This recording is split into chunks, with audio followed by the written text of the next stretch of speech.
Bonjour à toutes et à tous mes très chers frères et sœurs, et qui que vous soyez, soyez les bienvenus sur cette chaîne. Je m'appelle Abdias. Je vous rappelle que je suis témoin de Jéhovah et très fier d'appartenir à cette organisation, religion, intimement convaincu que cette organisation est vraiment celle du Dieu véritable Jéhovah.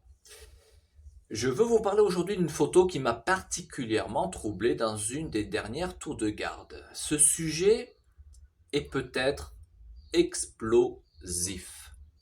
Ceux qui me connaissent savent que si je dis ça, ça n'est pas pour vous harponner, mais parce que ce sujet est peut-être explosif. Commençons.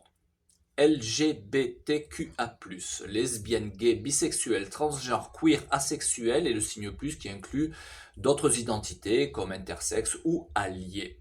Alliés pour représenter les différents soutiens moraux à la cause. L'idée serait pour ces mouvements de lutter contre la discrimination de ces différentes personnes. Mais au-delà de ça, militer pour convaincre les gens en général que les comportements de ces personnes ne posent pas le moindre problème dans la société, voire dans l'épanouissement des enfants. Il est à noter que 69 pays et un quart de la population mondiale, 2 milliards d'habitants environ, sont totalement opposés à ces associations. Jusqu'à présent, l'organisation des témoins de Jéhovah a toujours été claire.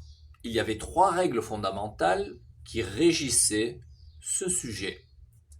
Premièrement, Jéhovah condamne fermement les pratiques homosexuelles. Deuxièmement, les témoins de Jéhovah traiteraient toujours les personnes homosexuelles avec respect. Tu dois aimer ton prochain comme toi-même, et cela s'applique bien évidemment aux homosexuels. Raison pour laquelle aucun témoin de Jéhovah au niveau mondial n'a jamais été impliqué, à ma connaissance, dans aucun des dizaines de milliers de crimes et délits homophobes que l'on compte chaque année au niveau mondial.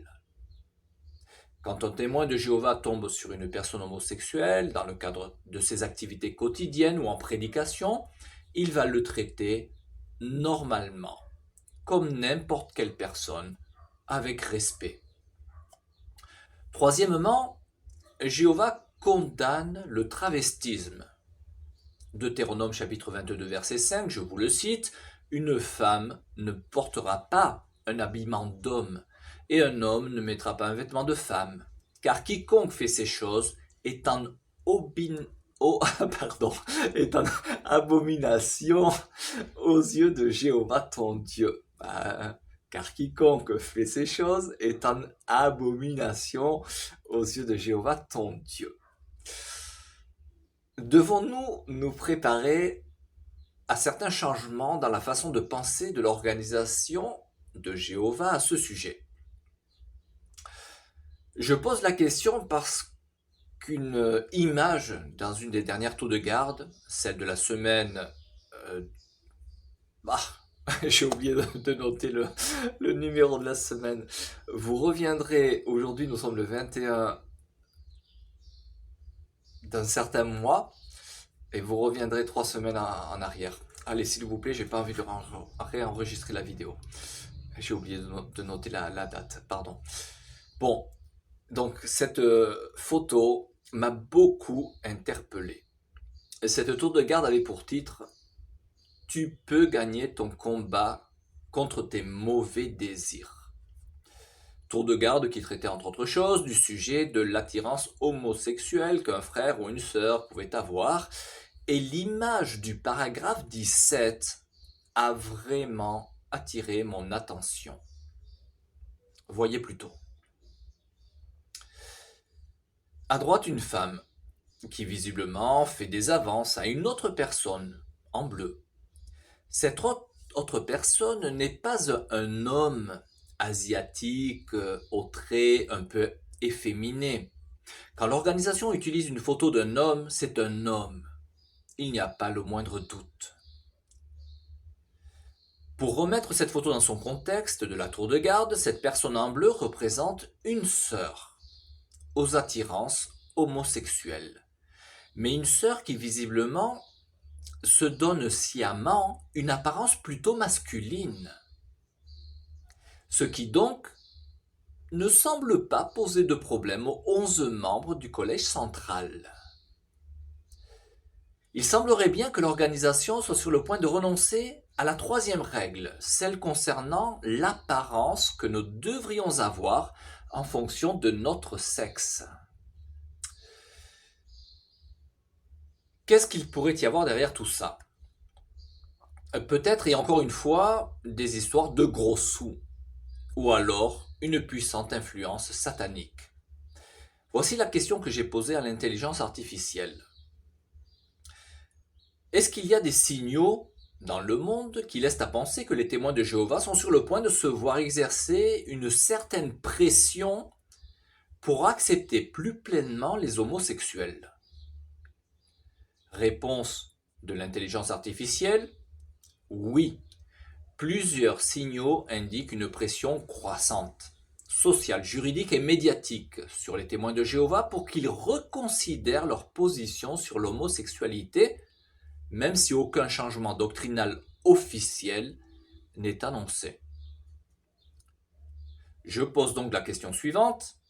Si cette pression augmente, est-ce que dans certains pays, les témoins de Jéhovah pourraient perdre leur statut fiscal et leurs privilèges financiers? Réponse de l'intelligence artificielle: oui, c'est une possibilité réelle. Les témoins de Jéhovah, comme d'autres communautés religieuses, bénéficient dans certains pays d'un statut fiscal privilégié, exonération d'impôts, subventions, reconnaissance officielle. Or, ce statut dépend souvent de leur conformité aux lois nationales et aux principes de droits fondamentaux. L'intelligence artificielle continue. Scénario possible si la pression augmente. Exemple en Suisse, France, Allemagne, pays nordiques. 1. Les États surveillent de près les pratiques religieuses jugées discriminatoires. 2. Si une communauté est perçue comme violant les droits humains, par exemple en excluant systématiquement les personnes homosexuelles, elle pourrait perdre son statut d'utilité publique ou d'association cultuelle, et donc ses avantages fiscaux. Fin de citation. Donc visiblement, si on s'en tient à ce subtil message que le collège central est en train de nous transmettre au travers de cette photo, et si mon analyse est correcte, il faut bien comprendre que demain, pour la Watchtower, il n'y ait pas forcément de problème, pour qu'elle n'ait pas forcément de problème avec la justice, eh bien nous pourrions voir en prédication une sœur baptisée, habillée et coiffée de façon totalement masculine. Ou à contrario, un frère habillé et coiffé de façon totalement féminine. Cette affaire pourrait aller bien au-delà de ça. Je m'explique et écoutez bien. Durant des siècles, étaient considérées homosexuelles les personnes qui pratiquaient l'homosexualité, et non pas les personnes qui avaient, pour X raisons différentes, des attractions homosexuelles. Exemple. Quelqu'un qui aurait l'idée de voler un vélocipède garé dans la rue ne serait pas considéré comme un voleur, ou ne serait considéré comme un voleur que s'il passait à la pratique, c'est-à-dire s'il volait ou essayait de voler le vélocipède en question. Avec le temps et l'appui de différentes théories, le mot homosexuel en est arrivé à définir non seulement les personnes qui pratiquent l'homosexualité, mais également les personnes qui auraient des attirances homosexuelles, pour diverses raisons. Ce qui veut dire que si l'organisation des témoins de Jéhovah accepte et comprend ouvertement les personnes qui auraient des pulsions homosexuelles, et si elle devait les accepter telles qu'elles sont, afin d'être en conformité avec les lois du système satanique mondial, cela voudrait dire, écoutez bien, qu'un frère aux sentiments homosexuels pourrait se comporter de façon maniérée. façon cage folle, s'habiller de façon féminine, voire se travestir, sans que personne au sein de la Watchtower ne puisse rien lui dire, sous peine d'être traduit devant les tribunaux pour discrimination. Et oui, il est homosexuel, et il faut l'accepter et le respecter. Donc il s'exprime comme un homosexuel, bouge comme un homosexuel, s'habille comme certains homosexuels qui se sentent femmes. Et vice-versa, bien évidemment, pour les sœurs et les femmes qui s'habilleraient de façon masculine. C'est, j'ai l'impression, l'idée qui se dégage de cette photo. Une sœur aux attirances homosexuelles autorisée par la Watchtower à s'habiller et se coiffer de façon masculine. Comme je l'ai expliqué clairement dans ma vidéo intitulée « La vérité Covid, enfin », la Watchtower s'est placée elle-même sous le contrôle du système satanico-mondial. Toi, la Watchtower, tu fais ce qu'on te dit, ou on t'enlève tes privilèges fiscaux et on détruit ton empire. Je rappelle que si la Watchtower perd ses avantages fiscaux, cela représenterait une perte estimée entre 500 millions et 1 milliard de dollars par an au niveau mondial. Je pense que d'ici peu, nous saurons ce qu'il en est. Dans peu de temps, je vous parlerai de mon projet de dissociation. Une bombe. Comment les congrégations pourraient décider de se dissocier du collège central pour devenir autonomes, tout en gardant 99% de l'enseignement de la Watchtower que je trouve personnellement relativement bien. Ok, abonnez-vous si vous voulez et n'hésitez pas à visiter mon site web jw-covid.com.